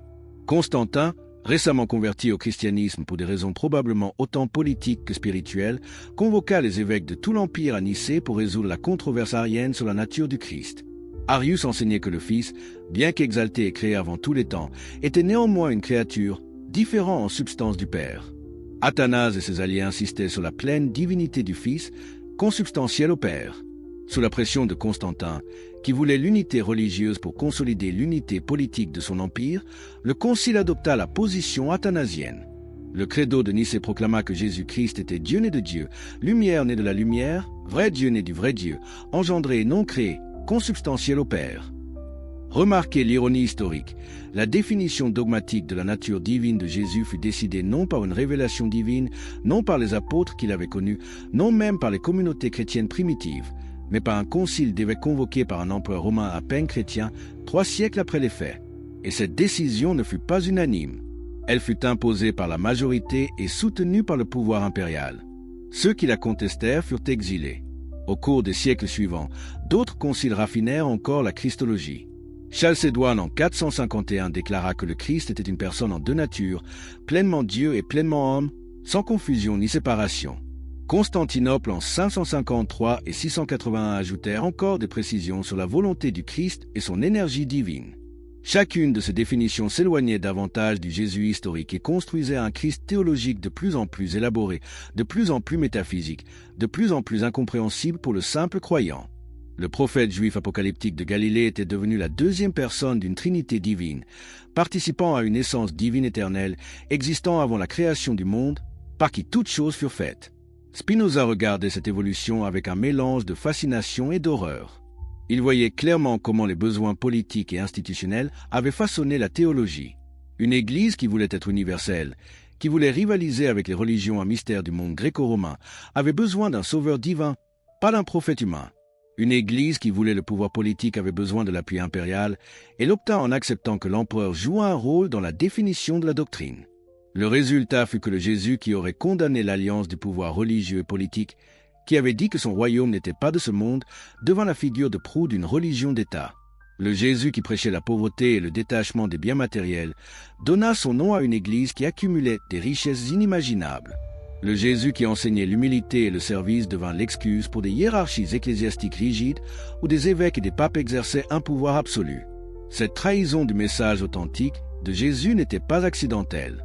Elle était structurellement nécessaire pour qu'une institution religieuse puisse s'établir et se maintenir.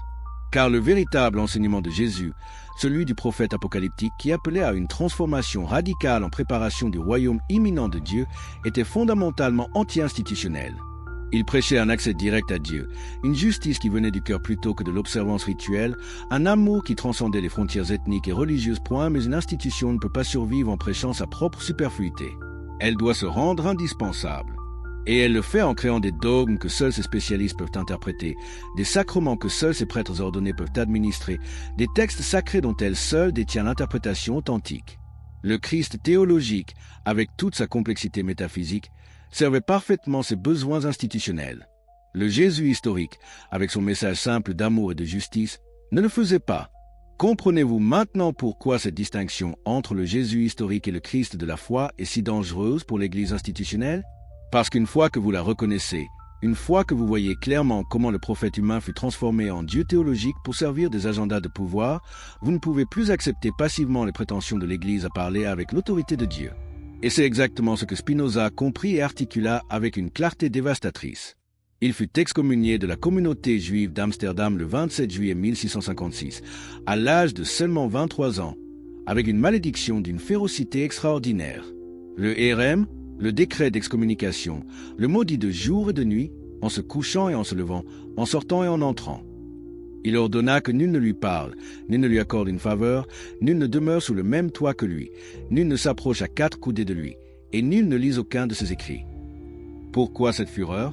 Parce que Spinoza osait questionner les fondements mêmes des religions révélées. Il osait soumettre les textes sacrés à l'analyse critique. Il osait suggérer que les miracles étaient impossibles, que les prophéties n'étaient pas des prédictions surnaturelles de l'avenir, que Dieu et la nature étaient identiques, que l'immortalité de l'âme individuelle était une illusion. Mais plus que tout, il osait dire que les institutions religieuses, juives ou chrétiennes, n'avaient aucune autorité divine spéciale. Elles étaient des créations humaines servant des intérêts humains de pouvoir et de contrôle. La véritable religion, selon Spinoza, n'était pas l'adhésion à des dogmes ou l'observance de rituels, mais la pratique de la justice et de la charité guidée par la compréhension rationnelle de Dieu et de la nature. Cette vision rendait toutes les hiérarchies religieuses superflues. Si chaque personne, par l'usage de sa raison et par l'amour de Dieu et du prochain, peut atteindre la béatitude sans l'intervention de prêtres ou de rabbins, alors pourquoi aurions-nous besoin d'églises et de synagogues? Pourquoi paierions-nous des dîmes? Pourquoi obéirions-nous aux décrets de ceux qui se prétendent représentants de Dieu? Voilà le 8e et dernier secret, celui qui découle inévitablement de tous les précédents. La reconnaissance que la véritable spiritualité, celle que Jésus lui-même enseignait et incarnait, ne nécessite aucune institution religieuse. Elle est une transformation personnelle de la conscience et de l'éthique, accessible à tous ceux qui la cherchent sincèrement, sans besoin de médiateurs ecclésiastiques. Ce secret est le plus dangereux de tous, car il libère l'individu de la dépendance spirituelle. Une fois que vous comprenez que vous n'avez pas besoin qu'un prêtre intercède pour vous auprès de Dieu, qu'aucun sacrement administré par une institution n'est nécessaire à votre salut, qu'aucun dogme formulé par les conciles n'est requis pour votre relation avec le divin, vous devenez spirituellement autonome. Et une population spirituellement autonome ne peut pas être contrôlée par des autorités religieuses. C'est précisément cette autonomie que les Lumières européennes ont commencé à réclamer, s'inspirant en partie de l'audace intellectuelle de Spinoza. Le XVIIIe siècle vit l'émergence d'une critique religieuse de plus en plus radicale, questionnant non seulement les dogmes spécifiques, mais la légitimité même des religions institutionnelles. Voltaire, dans son combat contre l'infâme, dénonçait le fanatisme et l'intolérance religieuse. Diderot et les encyclopédistes diffusaient la connaissance scientifique et philosophique qui contredisait les enseignements religieux traditionnels. Kant plaça la religion dans les limites de la simple raison, la réduisant à l'impératif moral. Feuerbach affirma que Dieu n'était qu'une projection des aspirations humaines. Marx déclara la religion l'opium du peuple. Nietzsche proclama la mort de Dieu et appela à la transvaluation de toutes les valeurs.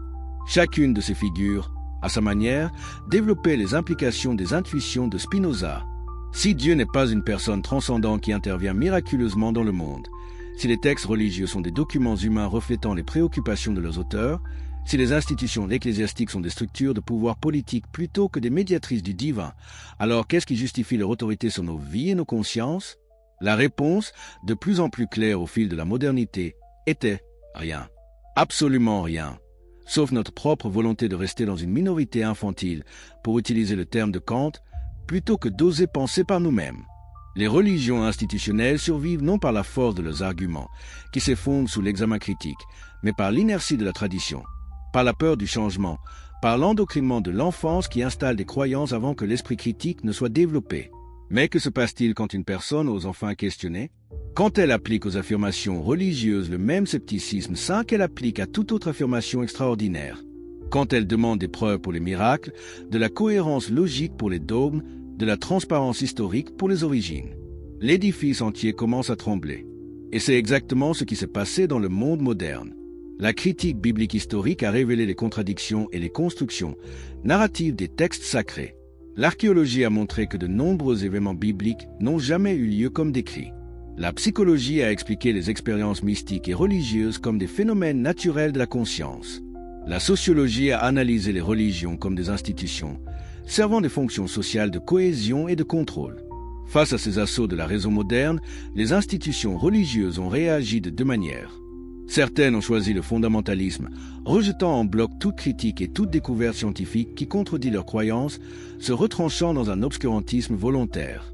D'autres ont choisi l'adaptation, réinterprétant leur doctrine de manière de plus en plus symbolique et métaphorique, vidant progressivement leur contenu traditionnel tout en maintenant les formes institutionnelles. Mais aucune de ces stratégies ne peut ultimement réussir face à la diffusion de la connaissance et de l'esprit critique. Le fondamentalisme condamne ses adhérents à un ghetto intellectuel de plus en plus isolé du courant principal de la culture et de l'éducation. L'adaptation libérale, en abandonnant les affirmations factuelles spécifiques du christianisme traditionnel, sape les raisons mêmes de maintenir l'institution distincte. Si la résurrection n'était qu'une métaphore du renouveau spirituel, si la divinité de Jésus n'est qu'une manière poétique de dire qu'il incarnait les valeurs divines, si l'enfer n'est pas un lieu réel de tourment éternel mais simplement l'aliénation de Dieu, si la Bible n'est pas la parole infaillible de Dieu mais une collection de textes humains reflétant diverses perspectives théologiques, alors pourquoi maintenir l'appareil institutionnel du christianisme? Pourquoi pas simplement embrasser un humanisme séculier qui affirme les mêmes valeurs éthiques sans le bagage métaphysique? C'est la question que de plus en plus de personnes se posent, comme en témoigne la croissance rapide des nonnes, ceux qui ne s'identifient à aucune religion organisée dans les sociétés occidentales. Ils ne sont pas nécessairement athées. Beaucoup maintiennent une spiritualité personnelle, une croyance en quelque chose de plus grand qu'eux-mêmes. Mais ils rejettent les institutions religieuses comme obsolètes, corrompues ou simplement non pertinentes pour leur vie. Cette tendance aurait ravi Spinoza, car ce qu'il proposait n'était pas l'athéisme nihiliste, mais une spiritualité rationnelle, une religion naturelle basée sur la compréhension de Dieu comme nature, sur la pratique de la vertu guidée par la raison, sur l'amour intellectuel du divin qui se manifeste dans l'ordre harmonieux du cosmos. Cette spiritualité n'a pas besoin de miracles, car l'existence même de l'univers régie par des lois mathématiques élégantes est plus miraculeuse que n'importe quelle suspension locale de ces lois. Elle n'a pas besoin de révélations surnaturelles, car la nature elle-même se révèle constamment à quiconque l'observe avec attention et intelligence. Elle n'a pas besoin de sacrements magiques, car la transformation de la conscience par la compréhension et l'amour est le vrai sacrement. Elle n'a pas besoin de paradis et d'enfer après la mort, car la béatitude est expérimentée ici et maintenant dans l'union de l'esprit avec l'Éternel. C'est une vision sublime, noble et terriblement menaçante pour toutes les structures de pouvoir religieux, car elle démocratise complètement l'accès au divin. Elle refuse tous les privilèges cléricaux. Elle rejette toute hiérarchie spirituelle. Elle affirme l'égalité fondamentale de tous les êtres humains dans leur capacité à connaître et à aimer Dieu. Et peut-être, juste peut-être, C'était exactement cela que le Jésus historique enseignait avant que son message ne soit détourné, déformé et institutionnalisé par ceux qui vinrent après lui. Peut-être que le prophète de Galilée, en appelant Dieu Abba, Père, en enseignant que le royaume est au-dedans de vous, en déclarant heureux les pauvres en esprit et les purs de cœur, en rejetant les rituels vides pour l'éthique authentique, en condamnant l'hypocrisie religieuse, peut-être qu'il pointait exactement vers cette spiritualité démocratique et accessible que Spinoza redécouvrirait 16 siècles plus tard. Si c'est le cas, alors le plus grand hommage que nous pouvons rendre à Jésus n'est pas de l'adorer comme un Dieu inaccessible, mais de marcher sur le chemin qu'il a ouvert. Non pas en récitant des credos incompréhensibles formulés par des conciles politiques, mais en vivant avec justice, compassion et amour. Non pas en nous soumettant à des autorités ecclésiastiques qui prétendent détenir les clés du ciel, mais en assumant notre responsabilité personnelle de chercher la vérité et de vivre selon notre compréhension la plus élevée. Conclusion finale. Nous sommes arrivés au terme de ce voyage troublant à travers les 7 secrets que Spinoza a révélés sur Jésus, ces vérités que les historiens et les institutions religieuses préfèrent maintenir dans l'ombre. Mais avant de conclure, prenons un moment pour réfléchir à ce que tout cela signifie vraiment, non pas simplement comme curiosité intellectuelle, mais comme une question existentielle qui touche au cœur même de comment nous comprenons notre place dans l'univers et le sens de notre existence. Que avons-nous découvert dans cette exploration ? Nous avons vu que Jésus n'a jamais affirmé être Dieu au sens dogmatique que l'Église établirait plus tard. Nous avons découvert que les années perdues de sa vie furent délibérément occultées parce qu'elles révéleraient des influences et un apprentissage qui contrediraient l'affirmation de sa singularité absolue et de sa révélation divine unique. Nous avons compris que les miracles attribués à Jésus sont des constructions, narratives théologiques plutôt que des événements surnaturels historiques. Nous avons reconnu que Jésus lui-même n'a jamais eu l'intention de fonder une nouvelle religion institutionnelle, qu'il était un réformateur juif travaillant au sein de sa propre tradition. Nous avons appris comment les textes du Nouveau Testament furent sélectionnés, édités et manipulés au cours des siècles pour servir des agendas théologiques et politiques spécifiques. Nous avons exploré la distinction entre conscience divine et divinité personnelle, comprenant que l'union mystique que Jésus expérimentait était potentiellement accessible à tous, par son monopole exclusif. Et finalement, nous avons confronté la réalité dérangeante que le Jésus historique et le Christ de la foi sont 2 figures fondamentalement différentes, séparées par des siècles de construction théologique, de décisions conciliaires influencées par le pouvoir impérial et de besoins institutionnels de contrôle et d'autorité. Ces révélations ne sont pas des attaques gratuites contre la foi chrétienne. Elles sont des invitations à une foi plus mature, plus honnête, plus adulte. Une foi qui n'a pas peur de la vérité historique. Une foi qui ne nécessite pas de miracles surnaturels pour trouver le sacré dans l'existence. Une foi qui honore Jésus non en le transformant en une idole inaccessible, mais en suivant son exemple de transformation éthique et spirituelle. Spinoza paya un prix terrible pour sa quête de vérité. Excommunié à 23 ans, rejeté par sa communauté, vivant dans une pauvreté relative, ses livres interdits et brûlés, son nom devenu synonyme d'hérésie et d'athéisme. Il mourut jeune, à 44 ans, probablement des complications de la tuberculose aggravées par l'inhalation de poussière de verre de son travail de polissage de lentilles. Mais il mourut libre, libre de l'esclavage des dogmes non questionnés, libre de la terreur des autorités religieuses, libre de vivre selon sa propre compréhension de la vérité. Et son héritage, loin d'être étouffé par les malédictions et les interdictions, grandit au fil des siècles jusqu'à devenir une des fondations de la pensée moderne sur la liberté de conscience et l'autonomie intellectuelle. Aujourd'hui, 369 ans après son excommunication, nous pouvons enfin reconnaître la profondeur de sa vision.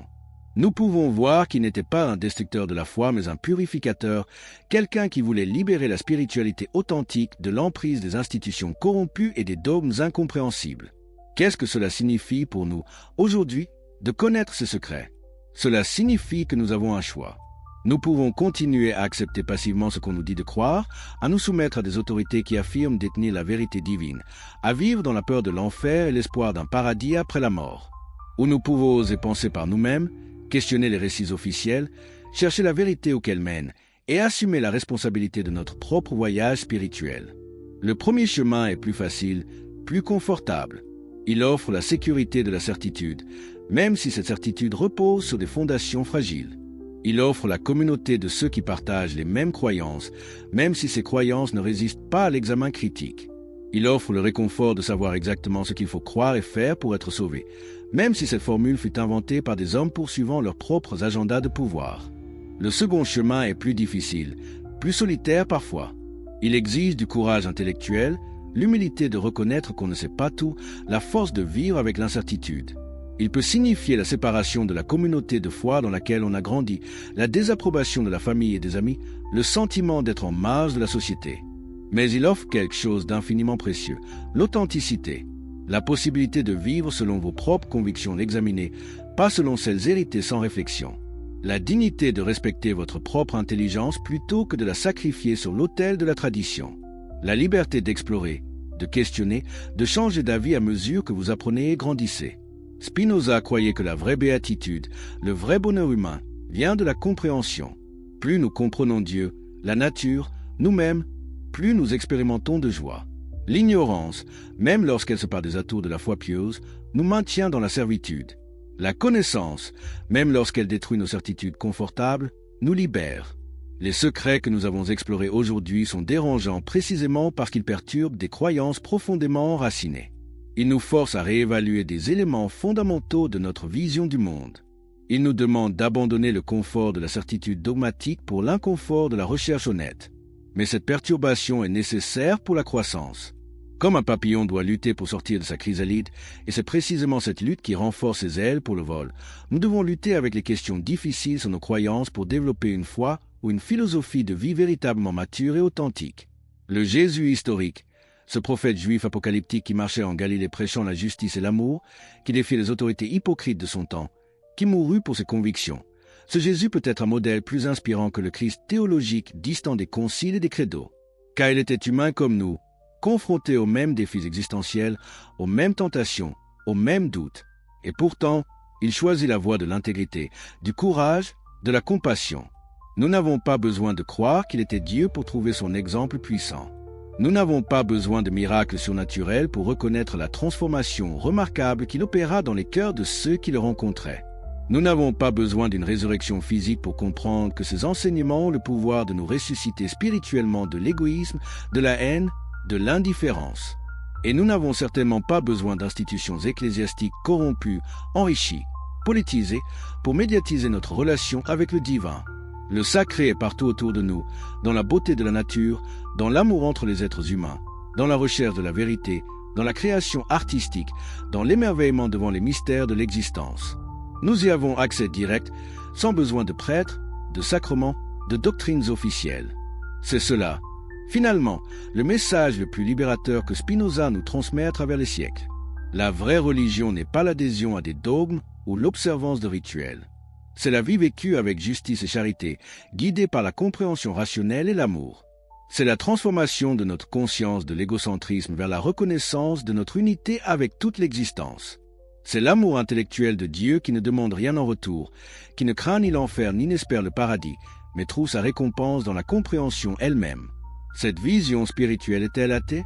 Seulement si par Dieu on entend une personne anthropomorphique siégeant sur un trône céleste, intervenant miraculeusement dans les affaires humaines, punissant les méchants et récompensant les justes. Mais si par Dieu on entend la réalité ultime, l'ordre harmonieux du cosmos, la source de toute existence et de toute perfection, alors Spinoza était profondément religieux, peut-être même mystique. Sa philosophie nous invite à voir le divin non pas au-delà du monde naturel, mais au cœur même de celui-ci. Chaque loi de la physique est un décret de Dieu. Chaque manifestation de beauté est une révélation divine. Chaque moment de compréhension est une communion avec l'Éternel. Le sacré n'est pas confiné aux églises et aux textes anciens. Il imprègne toute l'existence, attendant d'être reconnu par ceux qui ont des yeux pour voir. Les 7 secrets que nous avons explorés ne sont pas la fin de la recherche, mais son commencement. Ils ouvrent des portes vers des questions encore plus profondes. Quelle est la nature de la conscience? Comment l'éthique peut-elle être fondée sans commandement divin? Quel sens pouvons-nous trouver à l'existence dans un univers qui semble indifférent à nos préoccupations? Comment pouvons-nous vivre avec authenticité et intégrité dans un monde de relativisme moral? Ces questions n'ont pas de réponse facile, mais c'est précisément leur difficulté qui rend leur exploration si enrichissante. Car dans la lutte avec les grandes questions de l'existence, nous devenons plus pleinement humains. Nous développons notre capacité de pensée critique, d'empathie, de sagesse. Et peut-être, au bout du compte, c'est cela le véritable héritage que Jésus voulait nous laisser. Pas une religion institutionnelle portant son nom, mais une invitation à la transformation. Pas des dogmes à croire aveuglément, mais une vie à vivre courageusement. Pas la peur du jugement divin, mais l'amour comme principe organisateur de notre être. Spinoza nous a donné les outils pour libérer ce message authentique des couches de construction théologique et institutionnelle qui l'obscurcissaient. C'est maintenant à nous de décider quoi faire de cette liberté. Allons-nous retourner aux certitudes confortables de la croyance non questionnée, ou oserons-nous marcher sur le chemin de la recherche honnête, où que ce chemin nous mène? Le choix est vôtre. Mais souvenez-vous, ignorez ces questions, refusez d'examiner vos croyances, acceptez passivement ce qu'on vous dit, c'est aussi un choix. C'est choisir l'ignorance sur la connaissance, la servitude sur la liberté, le confort sur la vérité. Spinoza a fait son choix il y a presque 4 siècles. Il choisit la vérité et paya le prix. Mais il vécut et mourut libre, et son nom résonne encore aujourd'hui comme un symbole de courage intellectuel et d'intégrité spirituelle. Comment le savons-nous? Par les traces qui subsistent dans les actes des apôtres et dans les épîtres les plus anciennes. Pierre, dans son premier discours après la Pentecôte, parle de Jésus de Nazareth, homme approuvé de Dieu. Paul, dans ses lettres les plus anciennes, utilise un langage d'exaltation et d'adoption, décrivant Jésus comme établi fils de Dieu avec puissance selon l'esprit de sainteté, par sa résurrection d'entre les morts. C'est le langage de l'élévation et de la glorification, pas de la préexistence éternelle et de l'identité divine absolue. Alors, quand et comment la doctrine de la divinité absolue de Jésus fut-elle établie? Le processus fut graduel, s'étendant sur plusieurs siècles. Au fur et à mesure que le christianisme se répandait dans le monde gréco-romain, il entrait en contact et en compétition avec les religions à mystère qui promettaient le salut par l'union avec des dieux qui mouraient et ressuscitaient. Pour que le christianisme puisse rivaliser efficacement, Jésus devait être présenté non comme un simple prophète humain, mais comme une divinité salvatrice. La cristallisation dogmatique se produisit au concile de Nicée en 325 après Jésus-Christ, convoqué par l'empereur Constantin pour résoudre la controverse arienne. Arius, un prêtre d'Alexandrie, enseignait que le Fils était une créature exaltée, créée par Dieu avant tous les temps, mais néanmoins créée et donc subordonnée au Père. Cette position, qui aurait probablement été acceptable pour les premiers disciples de Jésus, fut déclarée hérétique. Le concile, sous pression politique impériale, adopta le terme grec homousio, consubstantiel, affirmant que le Fils était de la même substance que le Père, pleinement et également divin. Mais voici le fait historique crucial que Spinoza met en lumière. Cette décision ne fut pas une simple reconnaissance de ce que Jésus avait toujours affirmé de lui-même. C'était une décision politique et théologique prise 3 siècles après les faits, influencée par les besoins de l'Empire romain nouvellement christianisé, qui avait besoin d'une religion unifiée avec une christologie élevée pour servir de ciment idéologique. Les évangiles eux-mêmes préservent des traces de la compréhension plus humble que Jésus avait de lui-même. Quand un homme riche l'appelle « bon maître », Jésus répond « Pourquoi m'appelles-tu bon? Nul n'est bon que Dieu seul. » Si Jésus se considérait comme Dieu, pourquoi cette réponse? Quand sa mère et ses frères le cherchent, il ne revendique aucun statut divin transcendant, mais parle de ceux qui font la volonté de Dieu comme sa vraie famille. Dans le jardin de Gethsémani, il prie avec angoisse que cette coupe s'éloigne de lui, montrant une volonté distincte de celle de Dieu, quoique soumise. Le Jésus historique qui émerge de cette analyse critique est un homme de profonde spiritualité, un mystique juif qui expérimentait une union extraordinaire avec le divin, un prophète charismatique qui enseignait l'amour radical et la justice sociale, un sage qui invitait ses disciples à partager cette même intimité avec Dieu qu'il expérimentait. « Vous ferez des œuvres plus grandes que celles-ci », dit-il à ses disciples, suggérant que le potentiel spirituel qu'il manifestait n'était pas son monopole exclusif. Spinoza proposa une interprétation révolutionnaire. Jésus avait atteint le plus haut degré de compréhension de Dieu, ce que Spinoza lui-même appellerait plus tard l'amour intellectuel de Dieu dans son éthique. Cette compréhension et cet amour créaient une union si intime avec le divin que Jésus pouvait légitimement parler de Dieu comme son Père et affirmer son unité avec lui. Mais cette unité était de nature épistémologique et éthique, pas ontologique. C'était l'union de la créature avec le Créateur par la connaissance parfaite et l'amour parfait, pas l'identité littérale. Cette interprétation a des implications explosives. Si Jésus n'était pas littéralement Dieu incarné, alors toute la structure de la théologie de l'expiation par le sang s'effondre. Comment un sacrifice humain, même celui d'un homme extraordinairement saint, pourrait-il racheter l'humanité entière du péché?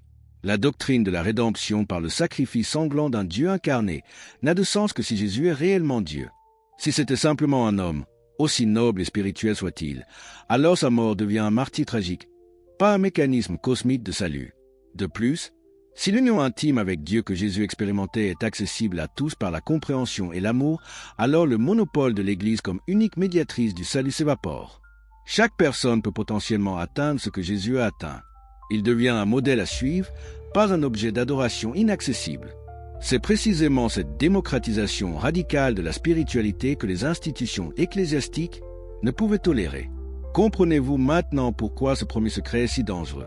Pourquoi Spinoza fut anathématisé pour l'avoir révélé? Parce qu'il démantelait les fondements mêmes du pouvoir ecclésiastique.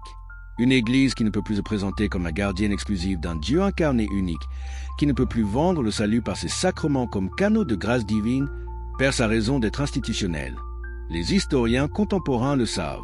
Les exégètes critiques sérieux reconnaissent que la haute christologie du credo de Nicée ne reflète pas la conscience que Jésus avait de lui-même. Mais cette connaissance demeure largement confinée aux cercles académiques, rarement prêchée du haut des chaires, rarement enseignée dans les catéchismes. Le fossé entre ce que les spécialistes savent de Jésus historique et ce que les fidèles croient du Christ de la foi reste immense. Et peut-être est-ce précisément là que réside le scandale. Les gardiens du savoir historique et théologique possèdent des informations qui, si elles étaient largement diffusées, transformeraient radicalement la foi de millions de personnes. Mais ils choisissent, consciemment ou non, de maintenir un silence, de préserver le statu quo, de protéger les institutions plutôt que de libérer la vérité. N'est-ce pas exactement ce que Jésus lui-même condamnait chez les scribes et les pharisiens de son époque, qui fermaient le royaume des cieux devant les hommes? Deuxième secret, les années perdues de Jésus et ses véritables influences. Passons maintenant au deuxième secret, peut-être le plus mystérieux et le plus troublant pour ceux qui ont été élevés dans la croyance en la singularité absolue de Jésus. Les évangiles canoniques nous racontent la naissance miraculeuse de Jésus, puis sautent directement à un épisode unique quand il a 12 ans, le montrant discutant avec des docteurs de la loi dans le temple de Jérusalem. Ensuite, silence total, un vide narratif absolu pendant 18 années cruciales. Nous le retrouvons soudainement à 30 ans, apparaissant au bord du Jourdain pour être baptisé par Jean-Baptiste, pleinement formé comme enseignant et thaumaturge charismatique. Mais que s'est-il passé pendant ces 18 ans? Où était Jésus? Que faisait-il? Avec qui étudiait-il? Et surtout, pourquoi les évangélistes ont-ils si soigneusement évité de documenter cette période cruciale de formation? N'est-il pas extraordinaire que les biographies de la personne censée être le point focal de toute l'histoire humaine omettent complètement presque 2 décennies de sa vie? C'est la question que de plus en plus de personnes se posent, comme en témoigne la croissance rapide des nonnes, ce qui ne s'identifie à aucune religion organisée dans les sociétés occidentales. Ils ne sont pas nécessairement athées. Beaucoup maintiennent une spiritualité personnelle, une croyance en quelque chose de plus grand qu'eux-mêmes. Mais ils rejettent les institutions religieuses comme obsolètes, corrompues ou simplement non pertinentes pour leur vie. Cette tendance aurait ravi Spinoza, car ce qu'il proposait n'était pas l'athéisme nihiliste, mais une spiritualité rationnelle, une religion naturelle basée sur la compréhension de Dieu comme nature, sur la pratique de la vertu guidée par la raison, sur l'amour intellectuel du divin qui se manifeste dans l'ordre harmonieux du cosmos. Cette spiritualité n'a pas besoin de miracles, car l'existence même de l'univers régie par des lois mathématiques élégantes est plus miraculeuse que n'importe quelle suspension locale de ces lois. Elle n'a pas besoin de révélations surnaturelles, car la nature elle-même se révèle constamment à quiconque l'observe avec attention et intelligence. Elle n'a pas besoin de sacrements magiques, car la transformation de la conscience par la compréhension et l'amour est le vrai sacrement. Elle n'a pas besoin de paradis et d'enfer après la mort, car la béatitude est expérimentée ici et maintenant dans l'union de l'Esprit avec l'Éternel. C'est une vision sublime, noble et terriblement menaçante pour toutes les structures de pouvoir religieux, car elle démocratise complètement l'accès au divin. Elle refuse tous les privilèges cléricaux. Elle rejette toute hiérarchie spirituelle. Elle affirme l'égalité fondamentale de tous les êtres humains dans leur capacité à connaître et à aimer Dieu. Et peut-être, juste peut-être, c'était exactement cela que le Jésus historique enseignait avant que son message ne soit détourné, déformé et institutionnalisé par ceux qui vinrent après lui. Peut-être que le prophète de Galilée, en appelant Dieu Abba, Père, en enseignant que le royaume est au-dedans de vous, en déclarant heureux les pauvres en esprit et les purs de cœur, en rejetant les rituels vides pour l'éthique authentique, en condamnant l'hypocrisie religieuse, peut-être qu'il pointait exactement vers cette spiritualité démocratique et accessible que Spinoza redécouvrirait 16 siècles plus tard. Si c'est le cas, alors le plus grand hommage que nous pouvons rendre à Jésus n'est pas de l'adorer comme un Dieu inaccessible, mais de marcher sur le chemin qu'il a ouvert. Non pas en récitant des credos incompréhensibles formulés par des conciles politiques, mais en vivant avec justice, compassion et amour. Non pas en nous soumettant à des autorités ecclésiastiques qui prétendent détenir les clés du ciel, mais en assumant notre responsabilité personnelle de chercher la vérité et de vivre selon notre compréhension la plus élevée. Conclusion finale. Nous sommes arrivés au terme de ce voyage troublant à travers les 7 secrets que Spinoza a révélés sur Jésus, ces vérités que les historiens et les institutions, religieuse préfère maintenir dans l'ombre. Mais avant de conclure, prenons un moment pour réfléchir à ce que tout cela signifie vraiment, non pas simplement comme curiosité intellectuelle, mais comme une question existentielle qui touche au cœur même de comment nous comprenons notre place dans l'univers et le sens de notre existence. Que avons-nous découvert dans cette exploration ? Nous avons vu que Jésus n'a jamais affirmé être Dieu au sens dogmatique que l'Église établirait plus tard. Nous avons découvert que les années perdues de sa vie furent délibérément occultées parce qu'elles révéleraient des influences et un apprentissage qui contrediraient l'affirmation de sa singularité absolue et de sa révélation divine unique. Nous avons compris que les miracles attribués à Jésus sont des constructions, narratives théologiques plutôt que des événements surnaturels historiques. Nous avons reconnu que Jésus lui-même n'a jamais eu l'intention de fonder une nouvelle religion institutionnelle, qu'il était un réformateur juif travaillant au sein de sa propre tradition. Nous avons appris comment les textes du Nouveau Testament furent sélectionnés, édités et manipulés au cours des siècles pour servir des agendas théologiques et politiques spécifiques. Nous avons exploré la distinction entre conscience divine et divinité personnelle, comprenant que l'union mystique que Jésus expérimentait était potentiellement accessible à tous, par son monopole exclusif. Et finalement, nous avons confronté la réalité dérangeante que le Jésus historique et le Christ de la foi sont deux figures fondamentalement différentes, séparées par des siècles de construction théologique, de décisions conciliaires influencées par le pouvoir impérial et de besoins institutionnels de contrôle et d'autorité. Ces révélations ne sont pas des attaques gratuites contre la foi chrétienne. Elles sont des invitations à une foi plus mature, plus honnête, plus adulte. Une foi qui n'a pas peur de la vérité historique. Une foi qui ne nécessite pas de miracles surnaturels pour trouver le sacré dans l'existence. Une foi qui honore Jésus non en le transformant en une idole inaccessible, mais en suivant son exemple de transformation éthique et spirituelle. Spinoza paya un prix terrible pour sa quête de vérité. Excommunié à 23 ans, rejeté par sa communauté, vivant dans une pauvreté relative, ses livres interdits et brûlés, son nom devenu synonyme d'hérésie et d'athéisme. Il mourut jeune, à 44 ans, probablement des complications de la tuberculose aggravées par l'inhalation de poussière de verre de son travail de polissage de lentilles. Mais il mourut libre, libre de l'esclavage des dogmes non questionnés, libre de la terreur des autorités religieuses, libre de vivre selon sa propre compréhension de la vérité. Et son héritage, loin d'être étouffé par les malédictions et les interdictions, grandit au fil des siècles jusqu'à devenir une des fondations de la pensée moderne sur la liberté de conscience et l'autonomie intellectuelle. Aujourd'hui, 369 ans après son excommunication, nous pouvons enfin reconnaître la profondeur de sa vision. Nous pouvons voir qu'il n'était pas un destructeur de la foi, mais un purificateur, quelqu'un qui voulait libérer la spiritualité authentique de l'emprise des institutions corrompues et des dogmes incompréhensibles. Qu'est-ce que cela signifie pour nous, aujourd'hui, de connaître ces secrets ? Cela signifie que nous avons un choix. Nous pouvons continuer à accepter passivement ce qu'on nous dit de croire, à nous soumettre à des autorités qui affirment détenir la vérité divine, à vivre dans la peur de l'enfer et l'espoir d'un paradis après la mort. Ou nous pouvons oser penser par nous-mêmes, questionner les récits officiels, chercher la vérité où qu'elle mène et assumer la responsabilité de notre propre voyage spirituel. Le premier chemin est plus facile, plus confortable. Il offre la sécurité de la certitude, même si cette certitude repose sur des fondations fragiles. Il offre la communauté de ceux qui partagent les mêmes croyances, même si ces croyances ne résistent pas à l'examen critique. Il offre le réconfort de savoir exactement ce qu'il faut croire et faire pour être sauvé, même si cette formule fut inventée par des hommes poursuivant leurs propres agendas de pouvoir. Le second chemin est plus difficile, plus solitaire parfois. Il exige du courage intellectuel, l'humilité de reconnaître qu'on ne sait pas tout, la force de vivre avec l'incertitude. Il peut signifier la séparation de la communauté de foi dans laquelle on a grandi, la désapprobation de la famille et des amis, le sentiment d'être en marge de la société.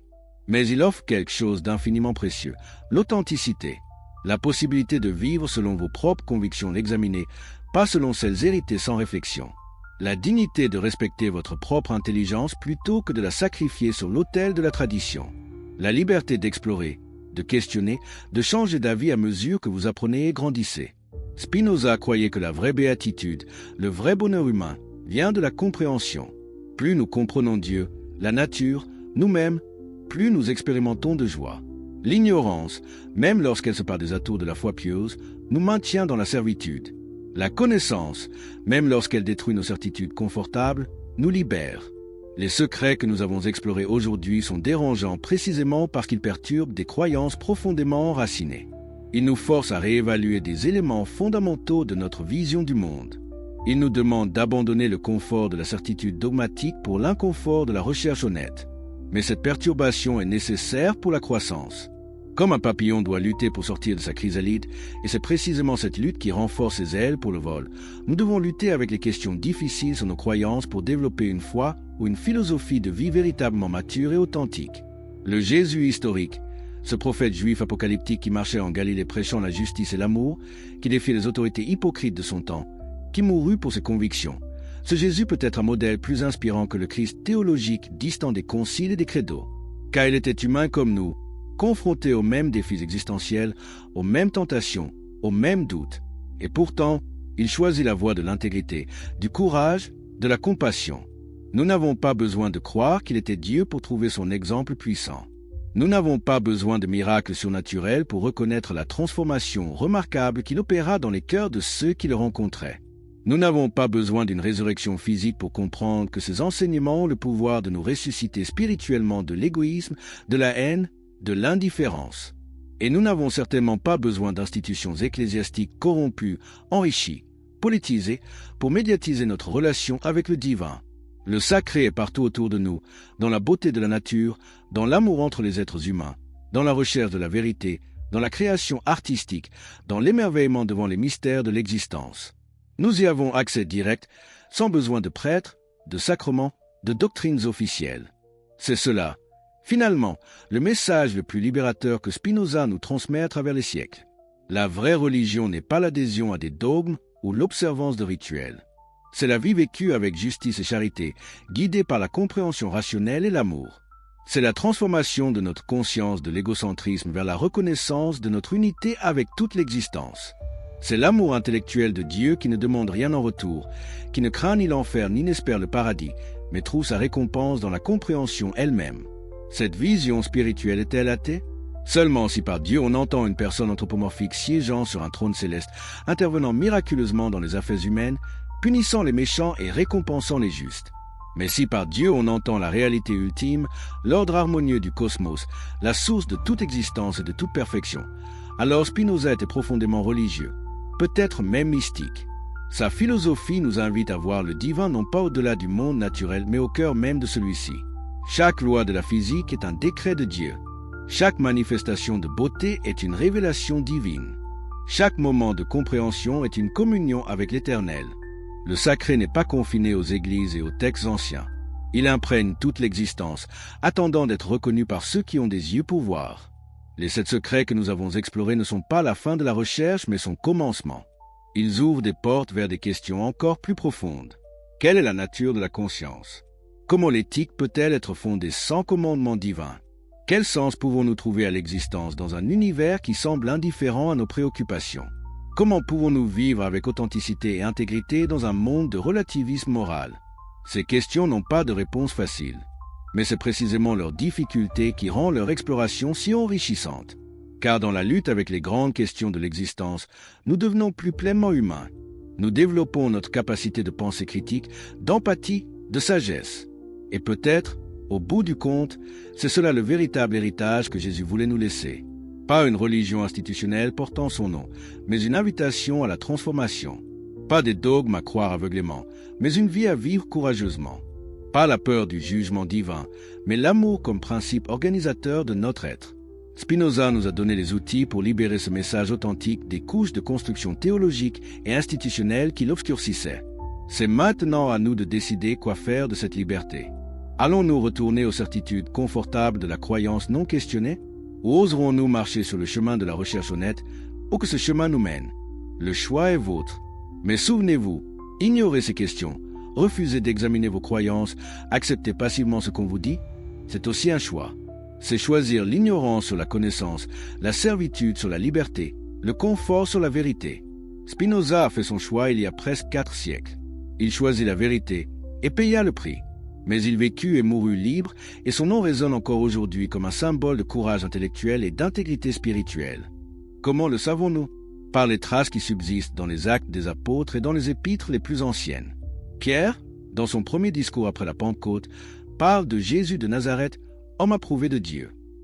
Paul, dans ses lettres les plus anciennes, utilise un langage d'exaltation et d'adoption, décrivant Jésus comme établi fils de Dieu avec puissance selon l'esprit de sainteté, par sa résurrection d'entre les morts. C'est le langage de l'élévation et de la glorification, pas de la préexistence éternelle et de l'identité divine absolue. Alors, quand et comment la doctrine de la divinité absolue de Jésus fut-elle établie? Le processus fut graduel, s'étendant sur plusieurs siècles. Au fur et à mesure que le christianisme se répandait dans le monde gréco-romain, il entrait en contact et en compétition avec les religions à mystère qui promettaient le salut par l'union avec des dieux qui mouraient et ressuscitaient. Pour que le christianisme puisse rivaliser efficacement, Jésus devait être présenté non comme un simple prophète humain, mais comme une divinité salvatrice. La cristallisation dogmatique se produisit au concile de Nicée en 325 après Jésus-Christ, convoqué par l'empereur Constantin pour résoudre la controverse arienne. Arius, un prêtre d'Alexandrie, enseignait que le Fils était une créature exaltée, créée par Dieu avant tous les temps, mais néanmoins créée et donc subordonnée au Père. Cette position, qui aurait probablement été acceptable pour les premiers disciples de Jésus, fut déclarée hérétique. Le concile, sous pression politique impériale, adopta le terme grec homousio, consubstantiel, affirmant que le Fils était de la même substance que le Père, pleinement et également divin. Mais voici le fait historique crucial que Spinoza met en lumière. Cette décision ne fut pas une simple reconnaissance de ce que Jésus avait toujours affirmé de lui-même. C'était une décision politique et théologique prise 3 siècles après les faits, influencée par les besoins de l'Empire romain nouvellement christianisé, qui avait besoin d'une religion unifiée avec une christologie élevée pour servir de ciment idéologique. Les évangiles eux-mêmes préservent des traces de la compréhension plus humble que Jésus avait de lui-même. Quand un homme riche l'appelle « bon maître », Jésus répond « Pourquoi m'appelles-tu bon? Nul n'est bon que Dieu seul. » Si Jésus se considérait comme Dieu, pourquoi cette réponse? Quand sa mère et ses frères le cherchent, il ne revendique aucun statut divin transcendant, mais parle de ceux qui font la volonté de Dieu comme sa vraie famille. Dans le jardin de Gethsémani, il prie avec angoisse que cette coupe s'éloigne de lui, montrant une volonté distincte de celle de Dieu, quoique soumise. Le Jésus historique qui émerge de cette analyse critique est un homme de profonde spiritualité, un mystique juif qui expérimentait une union extraordinaire avec le divin, un prophète charismatique qui enseignait l'amour radical et la justice sociale, un sage qui invitait ses disciples à partager cette même intimité avec Dieu qu'il expérimentait. Vous ferez des œuvres plus grandes que celles-ci, dit-il à ses disciples, suggérant que le potentiel spirituel qu'il manifestait n'était pas son monopole exclusif. Spinoza proposa une interprétation révolutionnaire. Jésus avait atteint le plus haut degré de compréhension de Dieu, ce que Spinoza lui-même appellerait plus tard l'amour intellectuel de Dieu dans son éthique. Cette compréhension et cet amour créaient une union si intime avec le divin que Jésus pouvait légitimement parler de Dieu comme son Père et affirmer son unité avec lui.